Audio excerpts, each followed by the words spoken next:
Wong ning omah itu artinya tidak dugem, tidak melakoni maksiat.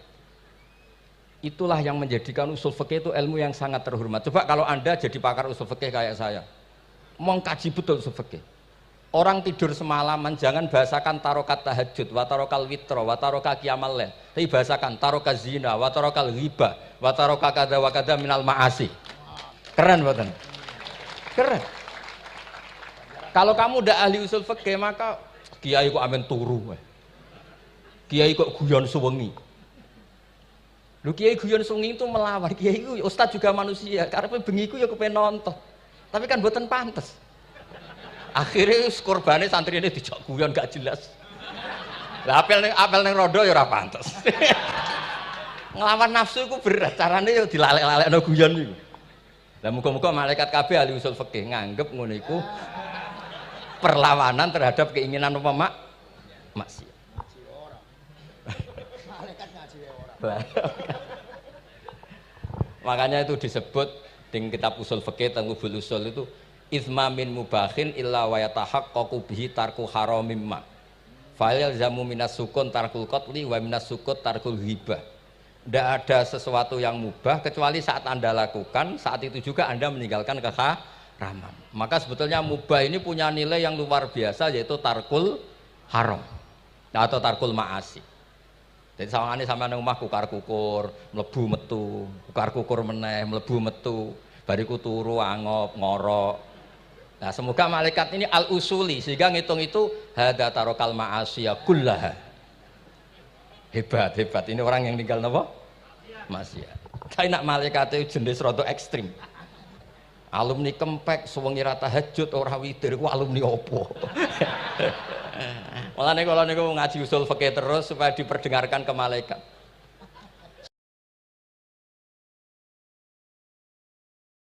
Assalamualaikum warahmatullahi wabarakatuh.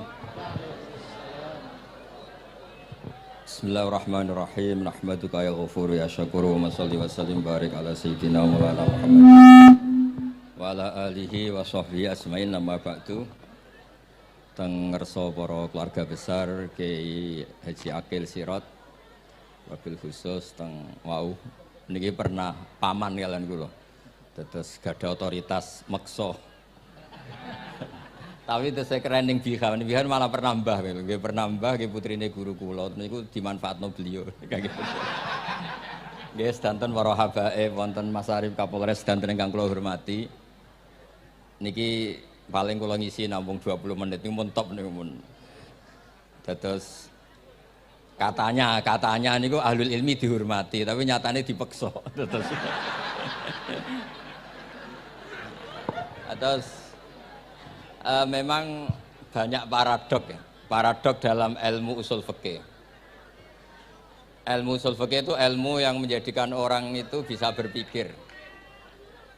Gitu. Kalau tak cerita tentang pertama tentang Kiai Akil sing al-ma'ruf bi ahli nahwi. Nahwu riyen di era dulu itu dadekno tiyang dadi wali. Sampai disebut hatta nahat qulubuhum li nahwihi famin azimi sya'nihi lam tahwihi.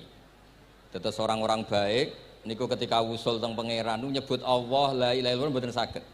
Sagete namung nyebut dhamir sa'an niku hu. Akhirnya kathah toreko sing ha hu niku gara-gara ahli nahwu niku. Nah, disebut fa'uribat makna dhamiris sya'ni. Jadi ngelafatkan la ilaha illallah ndak bisa tapi hu bisa. Mergi Kiai Jawa niku tukang ngakali, terus hukum niku diakali. Sakjane teke hadis niku mangkana akhiru kalamihi la ilaha illallah dakhalal jannah. Tapi ada kekhawatiran pas la ilaha mati. Lan la ilaha mati rak radi kaya ateis. Ora ana pangeran maujud mati.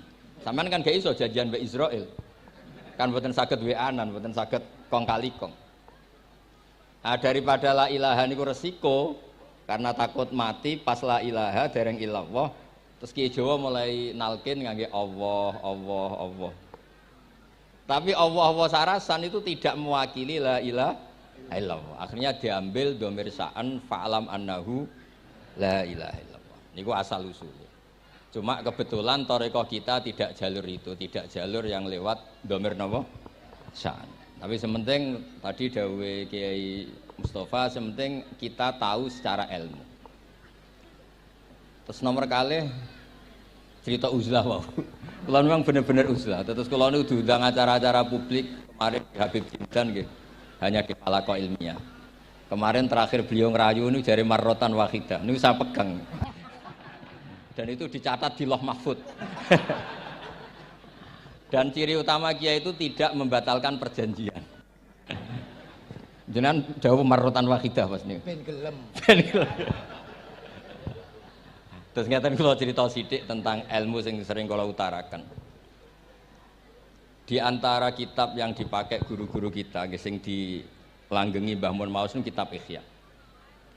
Kula dari sekian cerita Ihya yang paling kula kenang niku bahwa ternyata Allah itu andaikan boleh dibahasakan niku cara berpikir itu dalam bahasa tafsir disebut tanazul. Tanazul niku wong ben kaya orang kebanyakan. Saya ulang lagi supaya orang itu kayak orang nopo kebanyakan. Ada dua ahli neraka yang dipanggil, yang satu ditakoki, "Cung ning neraka piye rasane?" "Syarru makan, mboten enak Gusti." Terus pangeran diken balik, "Ya wis kono cung mlayu balik nang neraka." Niku tiange lari kencang, sekencang-kencangnya. Semangate seneng ape kon balik ning neraka. Ditakoki mbek pangeran, "Lho cung kon mara neraka kok seneng?" "Kula nu pun kapok Gusti, kula nu nyesal ketika di dunia nak jenengan utus niku lelat-lelet. Niki kula tobat dengan bukti dikan jenengan teng neraka kula mlayu." Lho nu pangeran akhire haru, wong kok semangate mlebu neraka kaya ngono. Mergo diperintah pangeran. Ya dados niki ijazah jenengan nek akan mlebu neraka jenengan sing semangat nggih. Karena zaman ning donya sering diperintah Allah mboten napa? Semangat. Nah niku kemungkinane dibarno, kemungkinane dipanggil. Lah tiyang niku terus dipanggil oleh Allah. Ya wis kaya wong apik, tak kongkon nurut tenan, semangat tenan, terus diken mlebu swarga. Nah niku ijazah pertama nggih. Dinaken mlebu neraka sing napa? Semangat. Sing kedua niku dipanggil niku plengakan lelat-lelet. Kados kula diutus Gus Mus niki nelpon. Nelpon kula mboten purun, akhire ning Bika jare matur Gus Subak. Turuti aku diamuk Bika jare Bapak. Dados niki melibatkan sekian pihak untuk memaksa saya datang ke mriki. Aduh, repot sawang kempek niku. Repot nyen repot. Mugi-mugi di sepuro ngoten. Yang kedua niku diken mlebu neraka malih lelat-lelet, ndelok pangeran mboten semangat. Ditakoki mbek pangeran, "Kenapa kamu tidak semangat?" "Saya itu tidak pernah ngira jenengan yang baik sudah masukkan saya ke surga, kemudian jenengan nyuruh lagi saya ke neraka. Saya tidak pernah mengira engkau itu seperti itu." Terus Allah nggih, "Ana indadzoni abdibi." Ya ora apa-apa, swarga ya swarga. Ini dua ijazah untuk sampean supaya bisa masuk napa? Swarga. Terus kita tidak pernah tahu napa Gustofa ngundang kula nyenengno wong akeh ganjaran, napa meksa wong alim dosa, mboten ngerti kula carane. Karena dalam ilmu usul fikih, kembali ke usul fikih, kula nu gak ada khazanah kathah tentang debate pangeran kalian nabi ini. Kathah, mboten satu dua contoh di beberapa kitab tafsir. Suatu saat kula sering cerita niki, suatu saat Khalilur Rahman Ibrahim itu kedatangan Israel. "Kamu mau apa? Mau matikan jenengan?" Kata Nabi Ibrahim, "Harro'aital khalil yumitu khalilah." Mosok aku kekasih pangeran dipateni, mosok orang yang dicintai membunuh yang dicintai. Orang yang mencintai seseorang kemudian membunuh yang dicintai. Tidak ada itu. Akhirnya Israel matur teng pangeran. Cara politiknya ngeten sing cara lagi seneng ngendikan politik. Wani kiai lengser jare beliau. Ono. Nak kula niku ahli tauhid wis pancen kodok kodare ngoten mawon mboten berpikir ruwet-ruwet. Terus Israel kan mboten biasa logika, kan malaikat itu SOP kan, mboten biasa logika. Akhirnya matur tu pangeran, kata Ibrahim, "Masa kekasih bunuh yang dikasih, masa yang mencintai bunuh yang dicintai." Tapi Ibrahim baru sadar ngadepi pangeran gitu, lebih pinter. Ketika Allah fakul lahu, katakan ke Ibrahim, Harlo etal khalil yakrohu ayal khalilah. Mosok jare seneng aku kok ketemu aku rawani. Jare seneng kok rawani ketemu. Lah niki sampean nak kepengin mati monggo ngangge ilmu sing niki. Wong jare seneng pangeran kok rawani ketemu pangeran. Seneng seneng ketemu. Ibrahim seneng terus akhir. Yo mati saiki ra apa mati saiki. Terus kedua, niki cerita karena ini pondok ilmu. Orang harus biasa pakai logika usul fikih. Politik juga gitu. Nak kiai politik rawan kena syubhat. Tapi nak wong soleh ra oleh politik, kowe ridho dipimpin wong fasik-fasik kabeh. Ya, mboten ngerti, mbok sing bener dis pokoke ngoten. Yes, itu memang logika usul napa? Fikih. Logika usul napa? Fikih. Ketika Nabi Adam badhe didamel, niku materinya saking bumi. Pertama sing diutus Jibril. Jibril ambekan qabdatan minal ardi, segenggam bumi. Saya mau bikin Adam, materinya dari bumi. Setelah datang ke bumi mau ngambil ista'adzat billah. Maksudnya ista'adzat billah, a'udzu billahi minka, saya berlindung Allah dari kamu. Antasinani. Kalau dengar Gus Tofa dari ahli nahwu dados kula niki tak goleki tenan pancen syanahu mun mutaaddi bi nafsi. Mungkin nek dibuli ku antusinani kok panjang nanti cerita. Saya ndak ingin bagian dari saya diambil, kok aku bolong. Iku cara bumi itu sudah masalah. Terus akhirnya Jibril kembali, ya Allah, dia berlindung kepada engkau maka saya lindungi. Allah membenarkan Jibril, Mikail juga sama. Tapi ketika Israel, ini Israel itu masalah memang. Ketika disuruh ngambil bumi, buminya ista'adat billah, tetap diambil. A'udzu billahi minka antasinani. Saya berlindung Allah supaya kamu tidak melukai saya, menciderai saya dengan mengambil bagian dari saya. Kata Israel, wa a'udzu billah alla unafidhu amroh. Saya juga a'udzu billah diperintah Allah kok tidak kasil. Kudu kasil. Lah saya tidak tahu yang benar istilahnya Jibril apa istilahnya Israel. Terus memang sudut pandang. Makanya dulu ketika banyak pondok putri itu kiai-kiai kuno dulu itu menentang. Alasannya nggih, nak bojone jelas khawatir kiai ini kecobaan itu jelas. Tapi banyak kiai itu nggih khawatir tenan. Kecoba fitnatin nisa. Tapi ketika logikanya dibalik, apa kamu ridho para perempuan-perempuan muslimat itu tidak dapat pendidikan apa? Agama, hanya karena orang soleh tidak punya nyali, tidak punya peduli mengajar. Tapi dia saged diwalik. Ustaz-ustaz sing imane pas-pasan niku kowe ridho nak kecoba. Sampeyan milih mana? Ridho kecoba apa ridho bodoh? Nah, logika-logika usul fikih ini yang kemudian dipakai Wali Songo. Dipakai Wali Songo kemudian membiarkan sekian tradisi yang insya Allah itu salah sebetulnya. Tapi tidak sebanding dengan asmane Allah Subhanahu wa taala. Misalnya begini. Nggih niki dirungokno mawon. Sampeyan ra paham mboten napa-napa. Sampeyan nak ra paham wis anggap ae tawadhu. Sepantese wong awam yo ora paham. Nak paham dadi kiai. Terus biasa mawon sampeyan nak ra paham aja tersiksa. Umpamane jenengan mboten kiai kok kon paham. Nah sampean pinter kados kula mestine ora ngrungokno, semangate hasud. Terus rivalitas mergo. Nah cara Mbah Mun nak cerita ngoten, dhisik ke zaman bodho iku angger kiai mbok cucuk. Bareng padha kiai niku koyok saingan. Niku pun sunatullah ndak bisa dihindari niku pun sunatullah. Terus kembali lagi ya. Logika-logika usul fikih niku dipakai oleh Wali Songo. Ngeten ada cerita ini rungokno nonton. Itu sudah saya cek di beberapa riwayat termasuk di Musnad Imam Ahmad. Ada orang ini bukti teorinya Wali Songo itu benar. Wonten tiyang gadah kesalahan. Niku dokumen kesalahan niku maddul basar sepanjang mata melihat.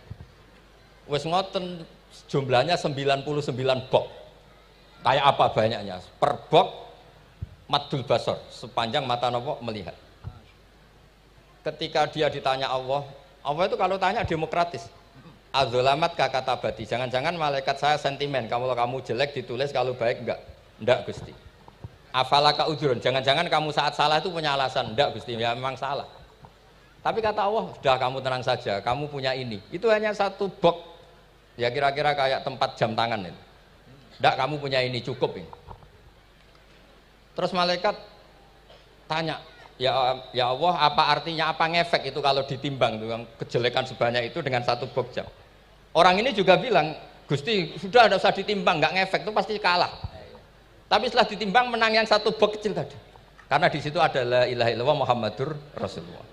Jadi malaikat diancam sama Allah, kamu berani tidak mempertimbangkan nama saya? Apapun banyaknya box itu dosa itu tidak saya.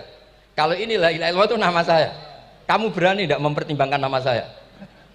Ya tidak berani Gusti, ya harus dimenangkan. Nah itu. Semalahnya kok pengajian ini ya ono ikhtilatur rijal wan nisa, tapi baru kayak ngaji di sepuro. Ya aja muni halal tapi ya aja muni terus gak ono faedahe. Di sepuro insyaallah.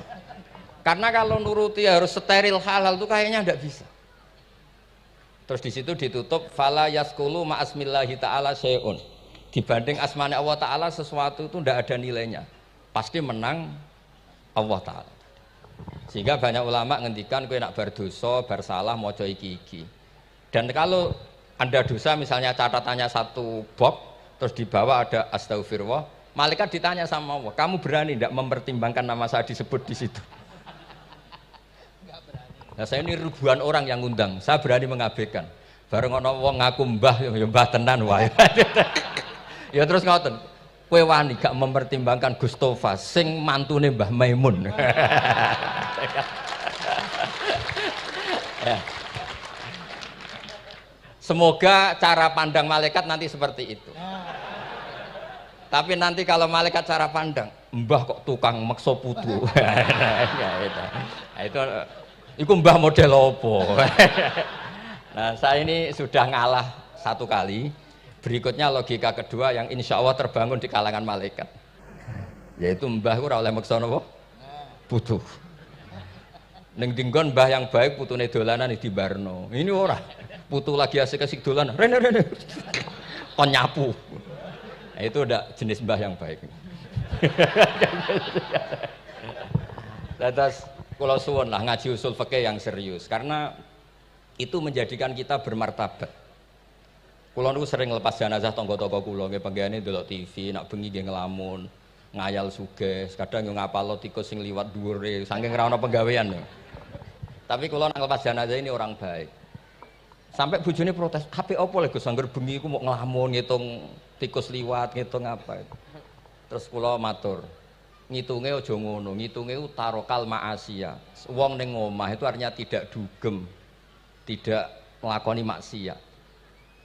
Itulah yang menjadikan usul fikih itu ilmu yang sangat terhormat. Coba kalau Anda jadi pakar usul fikih kayak saya, mau kaji betul usul fikih. Orang tidur semalaman jangan bahasakan tarokat tahajud, wa tarokal witro, wa taroka qiyamal lail. Tapi bahasakan taroka zina, wa tarokal ghibah, wa taroka kada wa kada minal ma'asi. Keren buatan? Keren. Kalau kamu udah ahli usul fikih maka kiai kok amen turu. Kiai kok guyon suwengi. Lu kiai guyon sungi itu melawan, kiai itu ustaz juga manusia, karena bengiku ya kepengen nonton, tapi kan buatan pantas. Akhirnya korbannya santri ini dijak guyon gak jelas. Lah apel neng rodo ya ora pantas. Ngelawan nafsu itu berat, caranya ya dilalek-lalek no guyon itu. Lah muga-muga malaikat kabeh ahli usul fikih nganggep ngono iku perlawanan terhadap keinginan apa maksiat.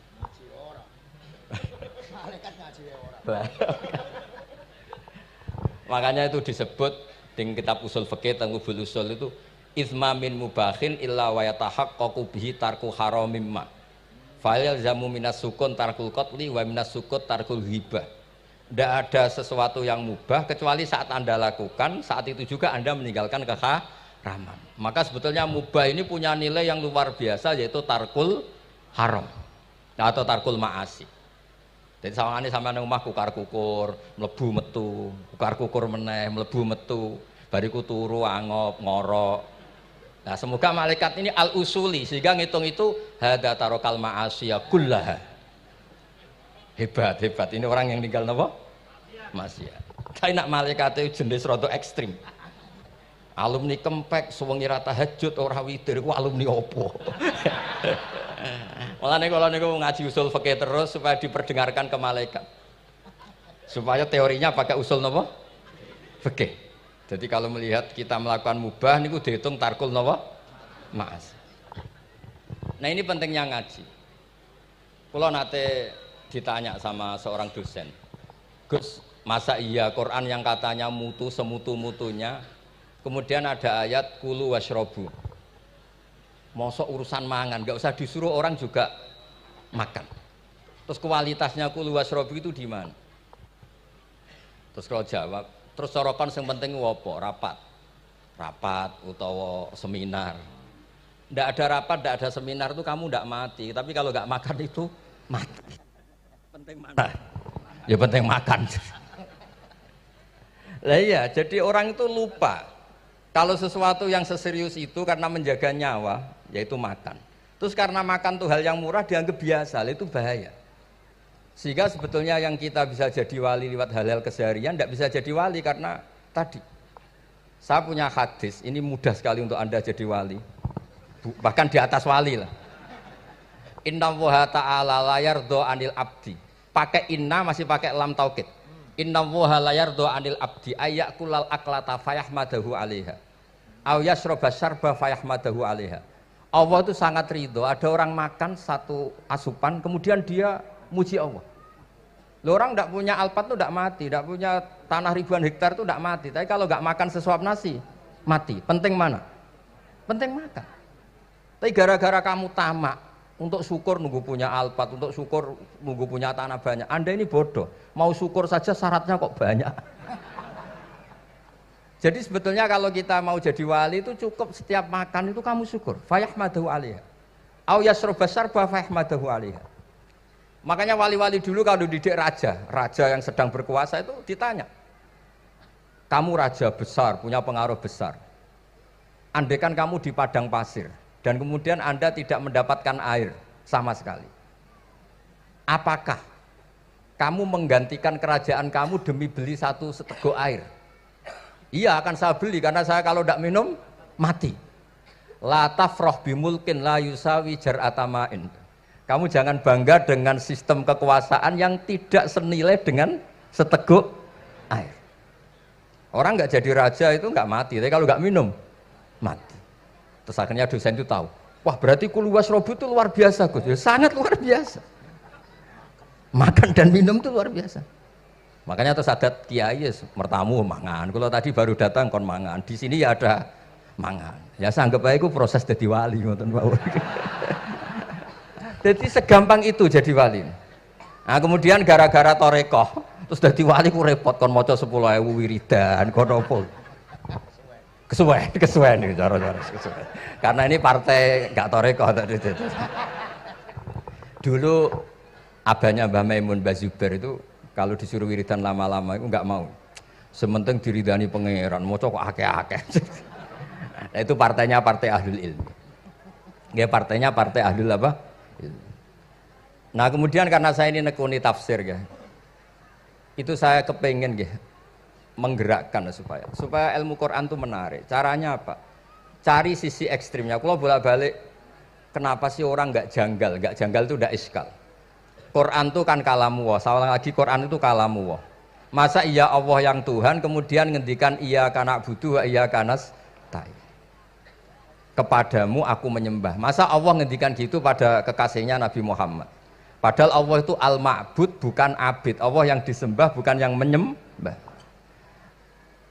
Semua ahli tafsir, saya bukan bilang sebagian, semua ahli tafsir pasti ngendikan begini. Wa yuqaddaru qabla qaulihi ta'ala iyyaka na'budu qulu. Sebelum iyyaka na'budu itu ada kata yang disimpan yaitu qulu. Jadi iyyaka na'budu itu betul ngendikannya Allah, cuma sudah dikasihkan Jibril kepada umatnya Rasulullah. Jadi Jibril bilang gini ke Rasulullah Muhammad kul iyyaka na'budu. Kemudian Nabi juga bilang ke umatnya qulu iyyaka na'budu. Jadi ini kalamullah yang sudah milik kita. Nah berhubung milik kita, kita sah mengatakan iyyaka na'budu. Karena kalau tidak janggal, masa iya Allah berdoa ihdinas siratal mustaqim, tunjukkan kami jalan yang benar. Lah kalau ihdinas siratal mustaqim kalamullah berarti kan Allah yang berdoa. Nah, sehingga semua tafsir bilang sama, wa yuqaddaru qabla qauli ihdinas siratal mustaqim qulu. Nah, Terus ada mufassir lain bilang jangan mulai iya karena butuh ya semuanya, mulai bismillah, qulu bismillahirrahmanirrahim. Masa iya Allah sendiri yang bilang bismillahirrahmanirrahim. Nah, dengan tafsir seperti ini terus kita akhirnya lagi-lagi kembali ke usul fikih, kembali ke balaghah, kembali ke nahwu. Kalau enggak, ya Anda akan menafsiri Quran pakai logika Anda sendiri. Sampai ada mungkirus sunnah. Pokoknya sementing kembali ke Quran. Orang roh Quran itu kayak apa? Saya kemarin ngaji di Sedan di daerah saya bilang, Sayyidina Umar itu Islam sebelum minta hidayat. Khalid bin Walid ya Islam sebelumnya ya tidak minta hidayat. Lah itu kan janggal. Padahal katanya Quran itu hudal lil muttaqin, petunjuk bagi mereka yang takwa. Padahal tidak ada sabkut takwa untuk Umar. Umar tidak pernah takwa, tapi nyatanya Islam. Bahkan dia masuk ke rumahnya Zaid bin Arqam itu mau bunuh Nabi, mau nyari Nabi, bukan mau Islam. Tapi ketika dengar iparnya membaca Toha ma anzalna alikal Qur'ana litasqa, kemudian dia masuk Islam. Lalu gimana tentang hudal lil muttaqin, petunjuk bagi mereka yang takwa? Banyak ulama yang mengatakan lil muttaqin itu balaghahnya lil iktifa, lil muttaqina wa ghairihim. Jadi Quran itu petunjuk bagi yang takwa dan yang tidak takwa. Dan itu di bahasa Arab sah. Di bahasa Arab sah. Misalnya gini ya, kalau sampean punya ponakan dolan, cong-cong nang mangan. Ya maksudnya ya mangan mbek ngombe, mangan tok seretan mati kan. Itu kan satu paket. Sarobila taqikumul harra wal barda. Pakaian yang melindungi dari panas, di situ enggak disebut wal barda, tapi artinya juga wal barda. Karena kalau tidak diartikan lil iktifa, nanti Quran itu memberi petunjuk bagi yang sudah muttaqin. Corong doang nguyai segoro, wis takwa kok. Nah ini kita butuh ahli tafsir yang al-usuli. Karena itu yang menjadikan Quran punya kualitas lagi. Seolah lagi punya kualitas lagi. Kalau enggak, Quran tuh kayak biasa-biasa saja, kayak tadi kulu wasrobu kayak dan seterusnya dan seterusnya. Jadi kalau suwun barokahnya hormat sama orang alim kados Ki Akil, Ki Siras dan tenaga keluarga mriki. Orang menghidupkan logika ilmu lagi. Jadi kalau seneng lah nak dalam Gusmus ahli ilmu mboten krana niat fakir mboten. Biar sampean ngerti lah kalau ngadepi ahlul ilmi itu pun mboten level. Ahlul ilmi itu kalau punya logika itu tidak bisa dibantah. Saya beri contoh sekian contoh yang nyata yang diajarkan Rasulullah SAW. Nabi itu pernah mau dipermalukan orang karena Nabi ngendikan la adwa wala tiarata, tidak ada penyakit menular. Terus ada orang iseng kok onta yang kena gudisen itu dijejerkan yang waras ikut kena kudisen. Terus orang ini tanya, ya Rasulullah ini tadi sehat, tapi kena onta yang kudisen ikut kudisen. Nabi tanya lagi, faman a'dal awal, yang kudisen pertama ketularan siapa? Wah itu dari Allah ya, maksud saya seperti itu. Jadi ada, terus orang-orang kafir itu cara berpikir aja alal alihata ilaha wahida inna hadalah syai'un ujab. Muhammad, ya tentu mereka masih jangkar. Muhammad, problem kita ini banyak. Kalau Tuhannya satu tidak cukup. Ada problem kredit macet, ada problem macam-macam kan. Utang piutang macam-macam. Kalau Tuhannya satu tidak cukup. Kita butuh Tuhan banyak karena problem kita banyak. Lalu Nabi mengajarkan mereka apa logika yang dibangun. Kalau kamu jadi buruh, kemudian majikan kamu banyak, semuanya merintahkan kamu bingung enggak? Ya bingung. Tuhan kamu itu majikan kamu, kalau banyak-banyak perintah semua kamu yang bingung. Ya sudah mat Tuhannya satu saja. Itu disebut darabawa masalah rojulan fihi syuraka umutasakisuna wa rojulan salamal lirrajul. Nah, sekarang itu kita ini mulai kehilangan fatonahnya Rasulullah SAW. Nabi dulu itu kalau nerangkan ilmu, itu logikanya gampang sekali. Logika yang dibangun tuh gampang sekali. Ada orang cerita, ya Rasulullah saya ini ada sekian anak saya, yang paling saya cintai satu. Apa saya boleh melebihkan yang paling saya sayangi dalam pemberian? Nabi jawabannya itu tidak langsung jangan enggak. Apakah kamu berharap bahwa mereka semuanya baik ke kamu? Iya semuanya saya ingin baik ke saya. Ya kalau gitu jangan. Kan tidak fair kita mengunggulkan yang satu, melebihkan yang satu, sementara kita berharap semuanya baik. Itu tidak fair kata Nabi. Jadi dulu Nabi itu, terus ini yang cerita fikih. Dulu Ahlul Madinah itu mangga, itu masih pentil sudah dijual. Pentil dijual harganya 2 juta. Masa iya pentil harganya 2 juta? Karena dengan asumsi sudah jadi mangga. Tapi ketika Nabi datang di Medina dan penduduk Medina itu abkhosna sikailan, orang paling buruk dalam timbangan, dalam jual beli. Nabi cara ngendikan itu unik. Ara'aitum law anna waha yamna'us samra fabima yastakhillu ahadukum mala akhi. Kalau pentil ini ternyata kena angin terus kemudian tidak jadi buah, lalu kamu nerima uang 2 juta itu atas nama apa? Atas nama beli pelem, nyatanya belum jadi mangga. Mosok kalau pentil seharga 2 juta. Semenjak itu terus Ahlul Madinah sadar kalau jual buah itu nunggu ba'da buduwi solahiyah, setelah samroh ini berbentuk. Tapi Nabi tetap ngendikannya pakai logika. Nah, sekarang banyak kiai yang sidik-sidik neraka. Sebenarnya Nabi itu ngajari logika. Ada pemuda, dia itu hipersek, mau masuk Islam tapi tetap boleh bebas. Saya ini ingin Islam tapi jangan larang seks bebas. Wah, itu sahabat semuanya melarang ketemu Nabi karena ini ngawur betul, masa pamit Islam kok. Tapi setelah gaduh, Nabi tanya, kenapa gaduh? Ada pemuda mau masuk Islam tapi yasta'izinu fi zina, dia minta izin supaya tetap boleh zina. Kata Nabi, suruh saya ke sini.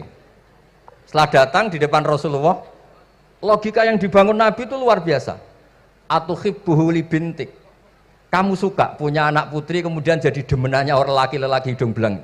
Ya enggak, saya bunuh orang itu. Andaikan itu ke ibu kamu, saya bunuh orang itu.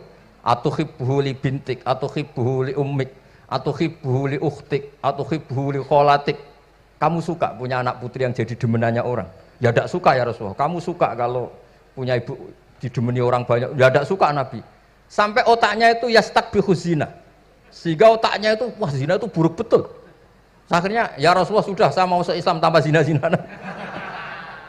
Karena logika yang dibangun Nabi itu luar biasa. Nabi pertama mengingatkan, atuhibbuhu li bintik, atuhibbuhu li ummik, atuhibbuhu li ukhtik, atuhibbuhu li kholatik. Sampai dia ini nggak bisa apa-apa.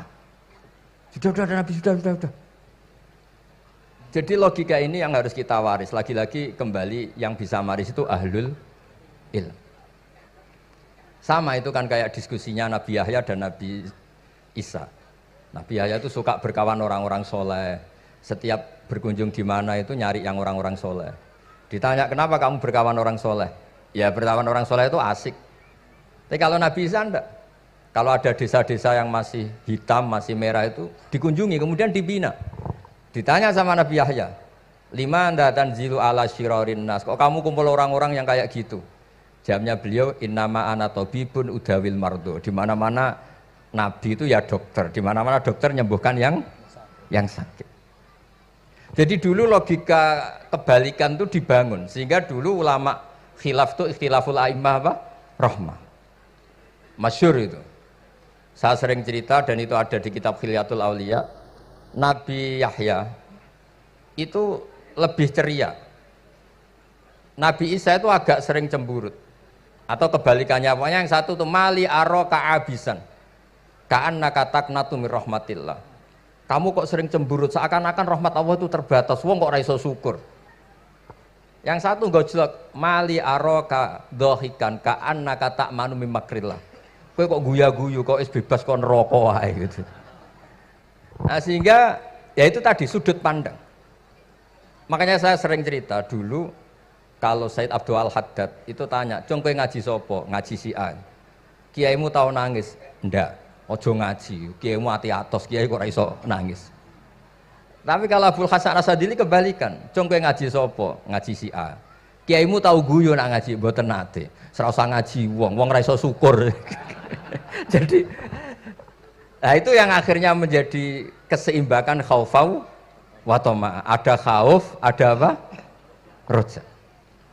Sehingga karena sudut pandang itu nggak bisa dihilangkan, sawalangnya nggak bisa dihilangkan. Ini yang sering diceritakan Kisah itu kakaknya ini. Dulu Muhammad bin Hasan Asy-Syaibani, Imam Syafi'i itu lama sekali beliau jadi ulama top yang suka fikir, dianggap fikir itu aman, ngeringankan hisab. Enggak jenengan fikir yang dihisab malaikat apanya kan?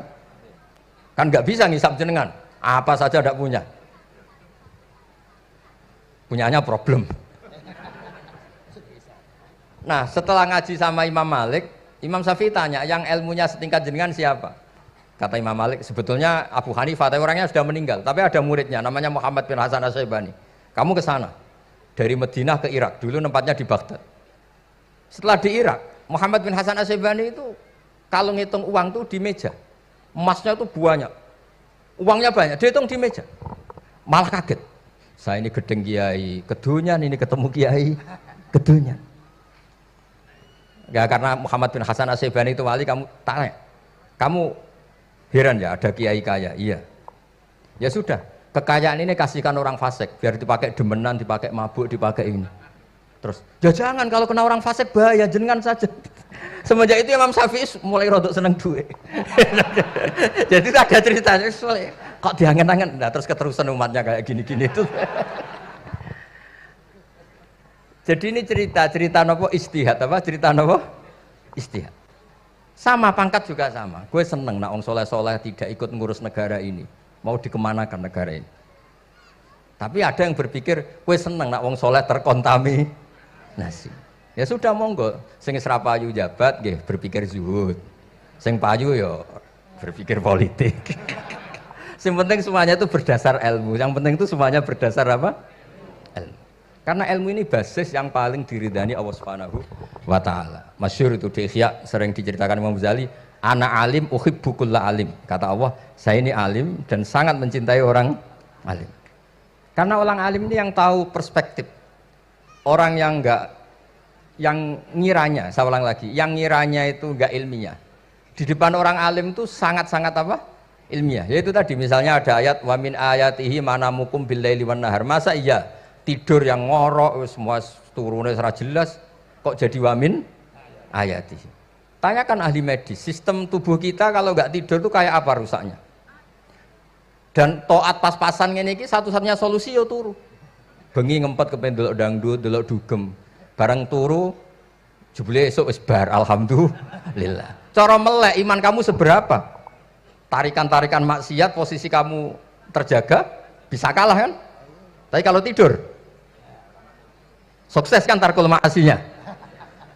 Nah, karena tidur itu sukses menghilangkan maksiat disebut wa min ayatihi manamukum billaili wan nahar. Sampai Imam Ghazali ngendikan di makalah itu sehingga nanti ibadahnya umat ini di akhir zaman an-naumu.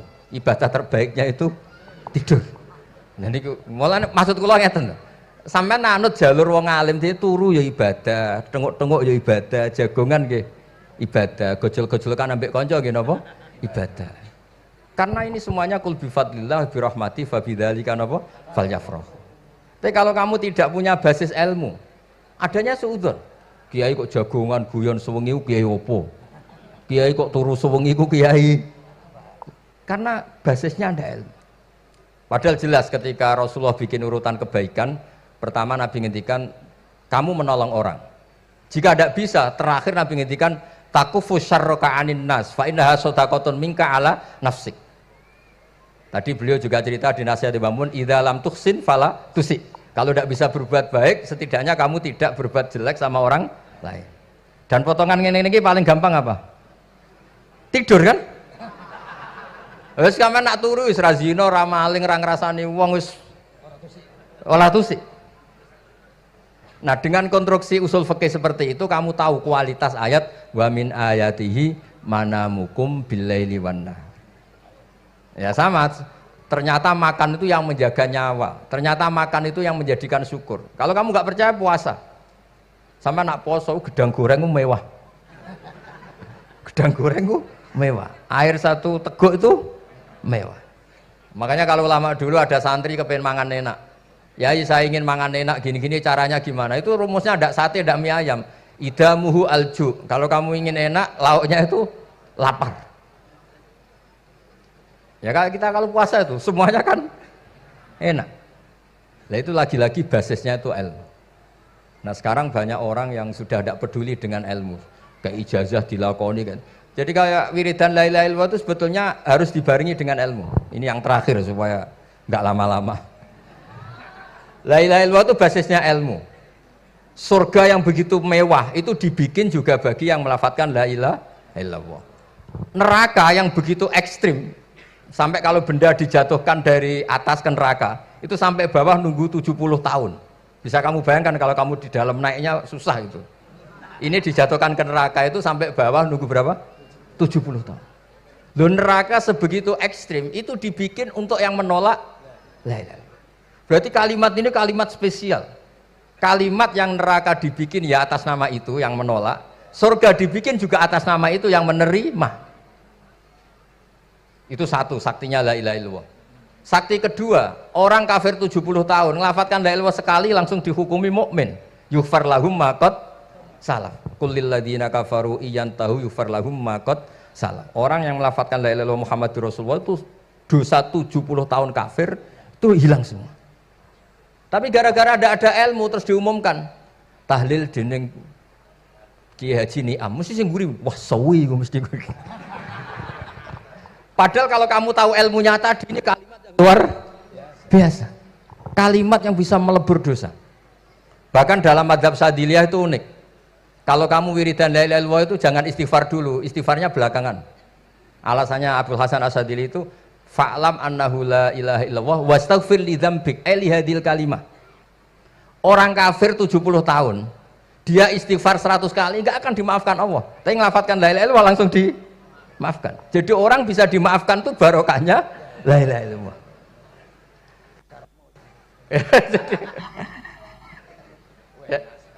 Ya kan? Jadi orang kafir 70 tahun, wirid istighfar 100 kali atau 1000 kali, dimaafkan enggak? Enggak kan? Tapi kalau membaca la ilaha illallah dimaafkan. Jadi istighfar tuh ngefek positif itu kalau dibarengi la ilaha illallah. Makanya wastaghfir li dzambika bihadil kalimah cara Abdul Hasan. Kamu boleh istighfar berdasar hadhil kalimah, berdasar la ilaha illallah. Tapi terus kemudian ya thariqah itu banyak, itu urusan rasa. Justru karena la ilaha illallah kalimat thayyibah harus disucikan dulu. Caranya istighfar dulu. Nah itu urusan monggo lah. Tapi apapun itu basisnya harus napa? Ilmu. Basisnya harus ilmu. Jangan malah sentimen. Wong di kuburan wiridan la ilaha illallah dihukumi kafir. Nah, itu kan aneh. Wong kalimat ini yang kafir saja menjadi muslim, sekarang yang muslim menjadi kafir. Itu paham kok seaneh itu gitu kan. Ya karena basisnya ada ilmu tadi. Coba kalau basisnya ilmu, itu kan aneh betul. Hadil kalimah kalimatun soro bihal kafiru musliman. Fakaifa sorol muslimu bidzalika kafiron. Ini kalimat yang kafir saja menjadi muslim. Masa dengan kalimat yang sama yang muslim menjadi aneh gak? Aneh. Jadi kalau suwon, pokoknya basis ilmu harus sekuat-kuat. Ini caranya gini nagih kiai kon sregep mulang ojo politik terus ngoten. Tapi politik ya bagian dari ilmu, wis ra iso diterangno les. Nggih ngoten mawon. Assalamualaikum warahmatullahi wabarakatuh. Sik Gus, aja lunga dhisik. Iki wong semuanya sudah tahu sampean alim, menerangkannya enak, fikhan wa usulian wa tafsiran. Cuma mereka yang tanya itu biyen belajar piye kok iso alim kaya ngono, ya kan? Nah, terangkan Gus, terangkan. Mati.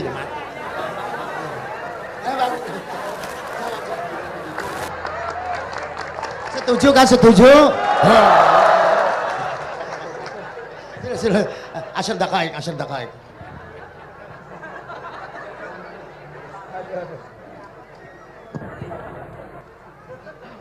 Andaikan pertanyaan itu ke Mbah Mun, mungkin jawabnya gurune sopo.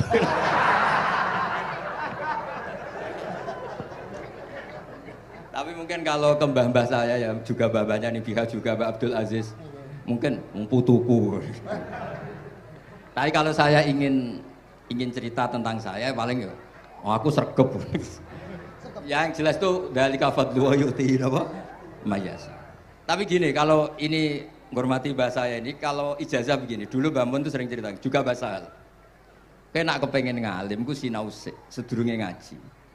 Ya, misalnya kamu ngaji takrib atau ngaji wahab sama Mbah Mun, kamu baca dulu. Sebelum ngaji. Nah, setelah dibaca, misalnya kamu baca rofa, kok Mbah Mun baca jer, kamu baca jer, Mbah Mun baca rofa, berarti goblok tulen. Karena semua teori Anda kok salah. Ya misalnya Mbah Mun baca wadakaro sopa al-musonifu, kamu baca wadakaro al-musonif. Berarti kan goblok banget itu. Ya kan ada cerita gitu, ada orang tuh nggak tahu betul. Gus maknanya lam tardiman itu apa? Lam tardiman dicari di kamus itu udah ada. Ternyata itu di head lam tarodaman. Dia baca satu lam tardiman, dicari di kamus sampai hidup mati lagi ya nggak ada. Nah, jadi kamu baca dulu, misalnya di bab head lam taro ningali sapa mar'ah daman ing getih. Ternyata ngaji Mbah Mun paginya jadi baca lam taro daman. Jadi kalau kamu malamnya baca lam tardiman loh kok. Jadi itu kata Dewi Mbah Mun mergo sorokan kabeh santriku ora mungkin. Carane ngecek kebenaran Anda yo maca sik. Nanti kalau kemiripannya 50% ya separuh alim. Kalau 70% ya serondo alim. Tapi nanti kalau kemiripannya sampai 100% dan berkali-kali, berarti kan sudah luar biasa. Jadi yang ngaji sama Ki Mustafa, Ki Niam, saya mohon santri-santri itu belajar dulu. Biar bisa ngecek nanti guru saya baca kayak apa. Waduh salah ya, Gus. Kenapa lah? Waduh salah. Karena kiai itu kalau salah ya mau ngalah. Ini ceritanya bangun betul. Ada kiai nggak tahu apa kakean mergawe, kakean politik nggak tahu. Wal babi lan walang. Terus ada santri, kulo gak ada makna kok lawang. Ya walang sing lawang cung. Mau ngalah. Terus watini lan wit alu. Gurune maca alu. Kulo gak ada makna kok elo. Lah ya wit telu kena gua alu cung. Tapi saya menangi kiai itu kalah sama santri itu. Saroko nyolong sapa wong albedo tangi anduk. Terus gurunya kaget. Cung kok anduk, cung. Bareng didelok endok. Karena kalau pegon kan anduk sama endok itu padha wae. Ini ada padha. Tapi kiainya akhirnya kalah. Memangnya nyolong anduk boleh? Yo ora, cung, yo haram, yo padha wae kalau gitu nyolong. Nyolong endok ya haram, nyolong anduk haram. Lo cerita itu masyhur itu. Kalau cerita yang terkenal di Lirboyo itu kan ada santri dari Jakarta di kelas. Gurunya bilang Ja'a Zaidun, Zaid datang. Waro'a itu Zaidan, saya melihat. Si murid ini itu melihat pintu terus. Lama-lama gurunya itu tersinggung. Kamu diajari pelengahan nggak sopan. Habis Ustadz bohong. Lah kenapa bohong? Katanya Ja'a Zaidun, Ra itu Zaidan. Zaidnya mana?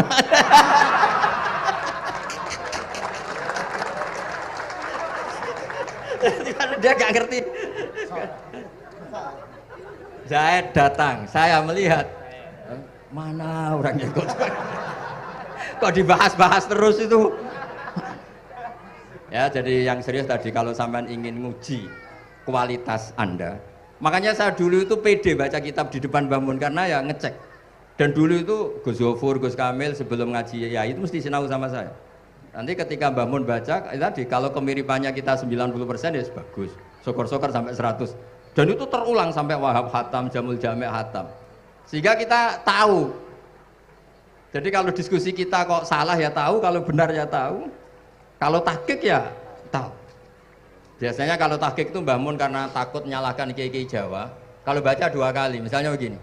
Yasmalu, kadang diwaca Yasmilu ya apa-apa nggih Jawa wae gitu. Karena kalau kita memaksakan sampai benar seperti di kamus, kayaknya kalau Ki Jawa itu berat sekali. Dumeli bojo bolak-balik mesti ora goblok wis apik lah. Karena kalau baca tahqiq itu kan butuh kamus. Yang benar itu Yasmalu misalnya. Tapi kan populer juga orang baca Yasmilu. Saya itu menangi loh. Ki Jawa dulu baca Simai itu menangi, Master Simai. Lama-lama setelah banyak alumni Al-Azhar terus berdasar kamus baca Samai semua sekarang.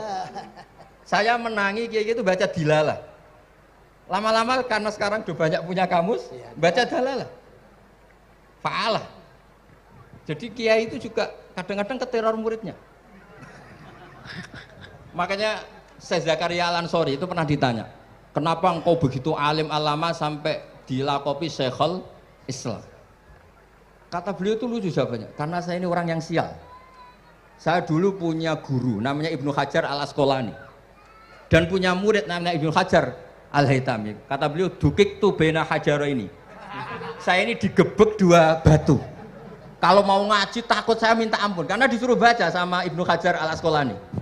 Kalau mau ngajar takutnya saya bukan main, karena Ibnu Hajar Al-Hitam itu cerdasnya bukan main. Jadi kalau saya salah itu konangan. Akhirnya dia jadi orang sial tadi. Mau ngaji ya belajar, mau ngajar ya belajar.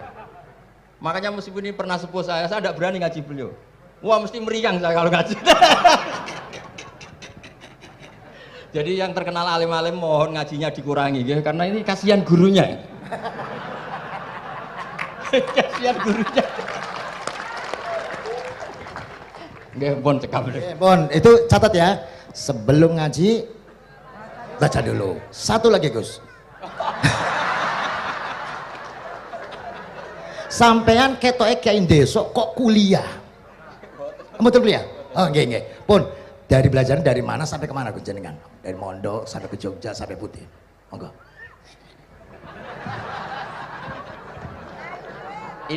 Ini karena sesuai kontrak, nggak boleh nyulayani janji sekali aja Sekali tak entekno Gus. Jadi sebetulnya kalau di ilmu, saya kan sering ketemu ahli geologi, ahli sosiologi. Sebetulnya di ilmu kita, saya kan lama di Jogja dan itu yang saya pakai juga ilmu zaman di pesantren.